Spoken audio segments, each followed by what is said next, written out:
ৰাতিপুৱা 7 বজাৰ পৰা দেখিবলৈ পাইছে মোৰ পিছফালে এয়া লানি নিচিঙা ভিৰ জমা হৈছে। এইটো বৰ্তমান মই যি স্থানত উপস্থিত আছোঁ পাখৰাপাৰা LP স্কুল, আৰু পাখৰাপাৰা LP স্কুলত মোৰ পিছৰ পৰিৱেশ দেখুৱাব মোৰ কেমেৰা পাৰ্চনে যে ৰাভা হাছং সাহিত্য শাসিত পৰিষদৰ তৃতীয়বাৰৰ বাবে যি অনুষ্ঠিত হৈছে পৰিষদীয় নিৰ্বাচন, আৰু এই পৰিষদীয় নিৰ্বাচনত ৰাতিপুৱাৰ পৰা এক লানি নিচিঙা ভিৰ দেখা পোৱা গৈছে। যে পাখৰাপাৰা LP স্কুলত ইতিমধ্যে আপোনালোকে দেখিবলৈ পাইছে যে এক লানি নিচিঙা ভিৰ 46 গৰাকী যি পৰিষদীয় প্ৰাৰ্থী এই নিৰ্বাচনত অৱতীৰ্ণ হৈছে, আৰু এই 46 গৰাকী প্ৰাৰ্থীৰ আজি ভাগ্য নিৰ্ণয় হ'ব।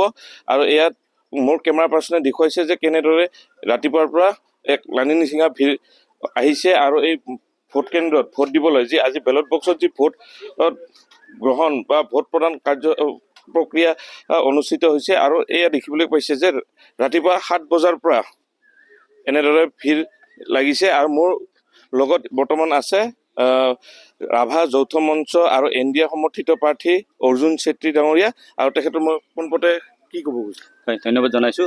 পোনপ্ৰথমে মই আজি মোৰ পৰিষদীয় সমষ্টিৰ এই 9 নম্বৰ পাখৰাপাৰা বুথৰ যিমানখিনি ভোটাৰ আছে, আৰু লগতে গোটেই সমষ্টিৰ যি ভোটাৰ আছে, গোটেই ৰাভা হাছঙৰ যিখিনি ভোটাৰ আছে, শ্ৰদ্ধা ৰাইজক মই ধন্যবাদ জনাইছোঁ। আজি তেখেতসকলে তৃতীয়বাৰৰ বাবে ৰাভা হাছং পৰিষদীয় নিৰ্বাচনত ভোটদান কৰিবলৈ আহিছে, আৰু মই তৃতীয়বাৰৰ বাবে আজি প্ৰাৰ্থী হিচাপে আছোঁ। যোৱা 2 বছৰ 2টা কাৰ্যকাল ইতিমধ্যে আমি সুন্দৰভাৱে পাৰ কৰিছোঁ। ৰাইজৰ আশীৰ্বাদ আৰু মৰম লৈ পেলাই তেখেতে যিখিনি আশীৰ্বাদ মৰম কৰিছে সেইখিনি দায়িত্ব হিচাপে লৈ পেলাই আমি নিষ্ঠাৰে কামখিনি কৰাৰ কাৰণে চেষ্টা কৰিছোঁ। আৰু আহি থকা দিনতো এই অঞ্চলৰ ৰাইজৰ সেৱা কৰাৰ কাৰণে যিটো দায়িত্ব ৰাইজে দিব, সেই দায়িত্ব আমি নিষ্ঠাৰে পালন কৰাৰ কাৰণে চেষ্টা কৰিম। আৰু আশা ৰাখিম যে আমাৰ এই অঞ্চলৰ ৰাইজৰ যাতে উন্নতি হয়। সকলোখিনি মানুহ জাতি জনগোষ্ঠী ভেদে এই অঞ্চলত যিখিনি বসবাস কৰি আছে, ইয়াত আমি ৰাভা হাছং বুলি কোৱাৰ লগে লগে কোনো জাতি কোনো ধৰ্মৰ কথা নাথাকে। ইয়াত সকলো জাতি, সকলো ধৰ্ম, সকলো জনগোষ্ঠীৰ মানুহে একেলগে বসবাস কৰি আছোঁ, আৰু শান্তিপূৰ্ণভাৱে আমি বসবাস কৰাটো বিচাৰিছোঁ, আৰু একত্ৰিতভাৱে আমি অঞ্চলটোক আগবঢ়াই লৈ যোৱাৰ কথা চিন্তা চৰ্চা কৰিছোঁ। গতিকে মাননীয় মুখ্যমন্ত্ৰী হিমন্ত বিশ্ব শৰ্মা ডাঙৰীয়ায়ো কৈছে যে ইতিমধ্যে এই অঞ্চলটোক আগবঢ়াই নিয়াৰ ক্ষেত্ৰত তেখেতে সহযোগিতা আগবঢ়াইছে। গতিকে আমি আশা ৰাখিম আহি থকা দিনত মানুহখিনি যাতে সকলোৱে একত্ৰিতভাৱে শান্তিৰে বসবাস কৰিব পাৰে, আৰু অঞ্চলটোলৈ যাতে উন্নয়নৰ ধাৰা অব্যাহত থাকে।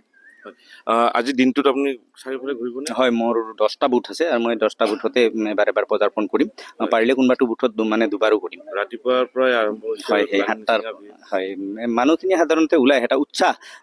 ধৰক লোকসভা নিৰ্বাচনত যিটো ভোটদান হয়, যিটো পাৰ্চেণ্টেজত ভোটদান হয়, বা বিধানসভাত যিটো পাৰ্চেণ্টেজত ভোটদান হয়, এই নিৰ্বাচনটো সাধাৰণতে নিজৰ নিৰ্বাচন আচলতে স্বায়ত্তশাসন ব্যৱস্থা বুলি কোৱাৰ লগে লগে সকলোৱে আন্তৰিকতাৰে লৈছে।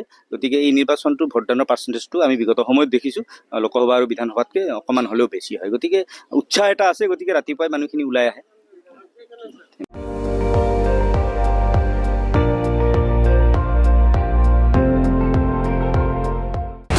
আপুনি চাই আছে ND24, সৰ্বশ্ৰেষ্ঠ নহয় সৰ্বোত্তমৰ দৌৰত।